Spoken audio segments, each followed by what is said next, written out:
السلام علیکم ورحمۃ اللہ وبرکاتہ۔ میرے پیارے آقا علیہ الصلوۃ والتسلیم کے پیارے دیوانوں، خاتون جنت حضرت فاطمۃ الزہرا رضی اللہ تعالیٰ عنہ کی کنیزوں، حکایت نمبر 30۔ نکاح اور رخصتی ماہ شوال میں۔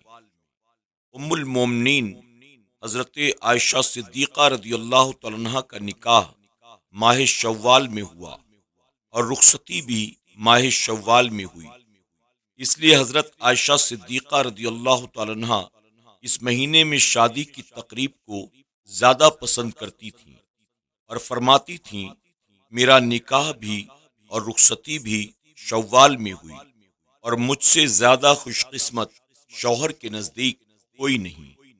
دراصل کسی زمانے میں شوال ہی کے مہینے میں طاعون کا دورہ پڑا تھا، اس لیے لوگ اس مہینے کو منحوس سمجھتے تھے۔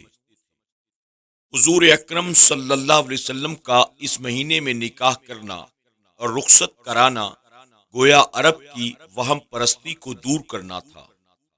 سبق: افسوس کہ آج کل کے مسلمان بھی اسی قسم کی توہم پرستیوں میں مبتلا ہو گئے ہیں۔ چنانچہ ہمارے یہاں یہ خود ساختہ مسئلہ عام ہے کہ دو عیدوں کے درمیان نکاح نہیں ہوتا۔ چنانچہ ہمارے قصبے میں ایک لڑکا کویت سے چھٹی لے کر اپنی شادی کے لیے گھر آیا۔ رمضان شریف کا مہینہ تھا اور چھٹی اس کی تھوڑی تھی۔ اس کی شادی شوال میں مقرر ہوئی، لیکن محلے والوں نے شور مچا دیا کہ دو عیدوں کے درمیان نکاح نہیں ہوتا۔ لڑکے کے والدین میرے پاس آئے، یعنی صاحب کتاب مولانا ابو نور بشیر رحمۃ اللہ علیہ کی بارگاہ میں وہ حاضر ہوئے اور بڑے پریشان ہو کر پوچھنے لگے، کیا یہ مسئلہ ہے؟ میں نے کہا، بالکل غلط ہے، یہ کوئی مسئلہ نہیں۔ پھر میں نے کہا، آپ ان خود ساختہ مفتیوں سے پوچھیں کہ ہم شادی کب کریں۔ کہنے لگے، وہ کہتے ہیں بقرہ عید گزر جانے کے بعد۔ میں نے کہا، ان سے کہو کہ بقرہ عید گزر جانے کے بعد شادی کی تو اگلی عید الفطر بھی تو آنے والی ہے۔ اس عید بقرہ کے بعد شادی کی گئی تو آنے والی عید الفطر کے پیش نظر شادی تو پھر بھی دونوں عیدوں کے درمیان ہی ہوگی۔ ان سے پوچھو کہ اب تم ہی بتاؤ وہ کون سا مہینہ ہے جو دو عیدوں کے درمیان نہ ہو۔ اس پر وہ بیچارے مطمئن ہو گئے۔ نزہۃ المجالس میں اسی پیج پر ایک روایت مذکور ہے کہ شوال میں نکاح مستحب ہے، مگر یار لوگ کہتے ہیں کہ دو عیدوں کے درمیان نکاح جائز نہیں۔ اسی طرح جو لوگ محرم شریف کے مہینے میں نکاح کرنے کو ناجائز سمجھتے ہیں، یہ مسئلہ بھی کوئی نہیں۔ یہ لوگ تو ادھر میدان کربلا میں حضرت سکینہ اور امام قاسم رضی اللہ تعالیٰ عنہ کا نکاح ہونا بیان کرتے ہیں اور مصنوعی روایت سنا سنا کر لوگوں کو رلاتے ہیں، اور ادھر ہمیں کہتے ہیں محرم شریف میں نکاح نہ کرو۔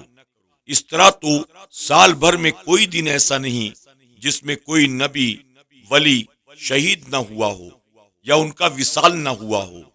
سب سے زیادہ رنج دہ اور تکلیف دہ وہ دن تھا جس دن حضور اکرم صلی اللہ علیہ وسلم کا وصال ہوا۔ اس طرح تو ربیع الاول شریف میں بھی نکاح کرنا غلط ہوگا۔ یوں ہی ایک غلط مسئلہ یہ بھی مشہور ہے کہ جس چھری میں 3 کیلے نہ ہوں اس سے جانور کا ذبح کرنا جائز نہیں۔ یہ غلط مسئلہ بھی عام ہے کہ عورت مرغ کو ذبح نہیں کر سکتی ہے۔ خاوند کو چاہے تو ذبح کر دے، لیکن مرغ کو ذبح نہیں کر سکتی۔ رمضان شریف میں آئینہ دیکھو تو روزہ ٹوٹ جاتا ہے، سرما لگاؤ تو روزہ ٹوٹ جاتا ہے۔ پرانے زمانے میں عورتوں کا یہ مسئلہ بھی ہے کہ خاوند کا نام لو تو نکاح ٹوٹ جاتا ہے۔ چنانچہ ایک لطیفہ ہے، ایک عورت کے خاوند کا نام رحمت اللہ تھا۔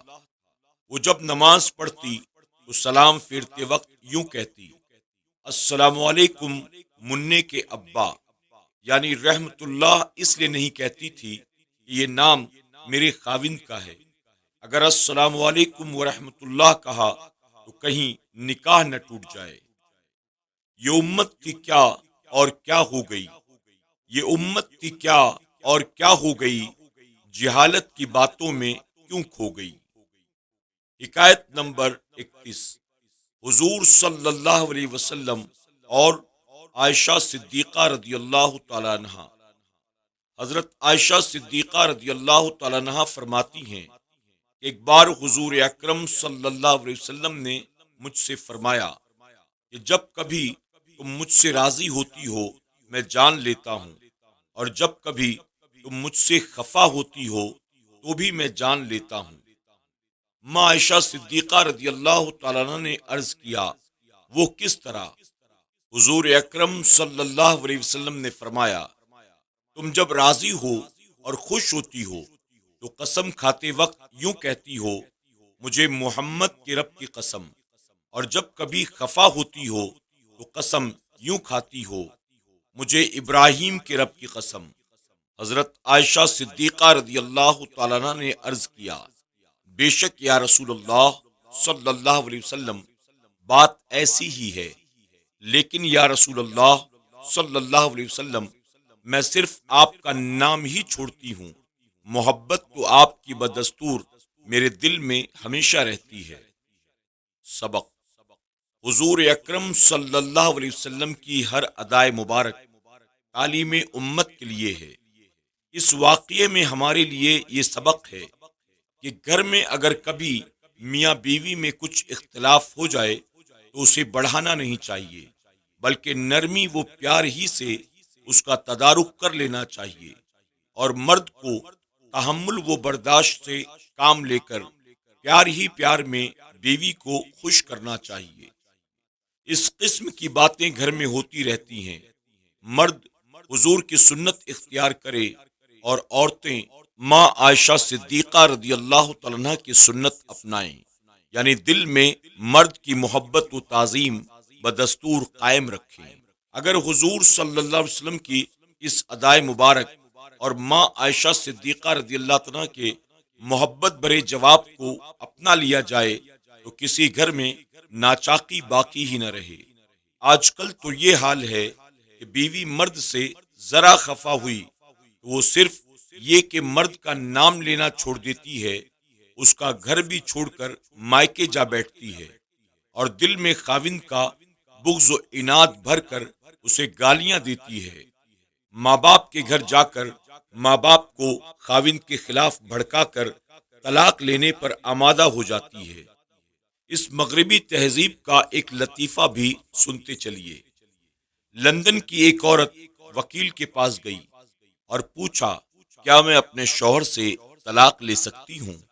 وکیل نے پوچھا، آپ کو شوہر سے کیا شکایت ہے؟ عورت بولی، ابھی میری شادی نہیں ہوئی، لیکن سوچتی ہوں اگر شادی ہو گئی اور اگر طلاق لینے کا موقع آ گیا، جو انشاءاللہ ضرور آئے گا، تو ایسے میں مجھے کیا کرنا ہوگا؟ سنا آپ نے کہ شادی سے پہلے ہی طلاق لینے کا منصوبہ بنایا جا رہا ہے۔ ایک دوسرا لطیفہ بھی سن لیجئے۔ ایک میم صاحبہ عدالت میں پہنچی اور جج صاحب سے کہا، میں اپنے شوہر سے طلاق لینا چاہتی ہوں۔ جج نے پوچھا، کیا بات ہے؟ دیکھیے نا، آج اس نے میرے پیارے ڈاگ کو یعنی کتے کو گھر آ کر اس کا منہ تک نہیں چوما۔ ماڈرن عورت ہے چالاکی میں طاق، ماڈرن عورت ہے چالاکی میں طاق، ہے جسے محبوب شوہر سے طلاق۔ آج کے درس میں بس اتنا ہی۔ آپ تمام سے جاتے جاتے یہ گزارش ہے، آپ نے اب تک چینل کو سبسکرائب نہیں کیا تو ابھی سبسکرائب کر لیں۔ آئندہ آنے والے ایپیسوڈز کی نوٹیفیکیشن کے لیے بیل آئیکن پر کلک کرنا آپ نہ بھولیں۔ ساتھ ہی ہماری حوصلہ افزائی کے لیے آپ کمنٹ بھی کرتے رہیں، اور اس کار خیر کا حصہ بننے کے لیے اسے زیادہ سے زیادہ اپنے دوست احباب کے ساتھ شیئر بھی ضرور کریں۔ اپنا خیال رکھیں، اپنی دعاؤں میں ہمیں یاد رکھیں۔ انشاءاللہ ایک نئے ایپیسوڈ اور چند نئی حکایات کے ساتھ کل پھر آپ کی خدمت میں حاضر ہوں گے۔ السلام علیکم ورحمۃ اللہ وبرکاتہ۔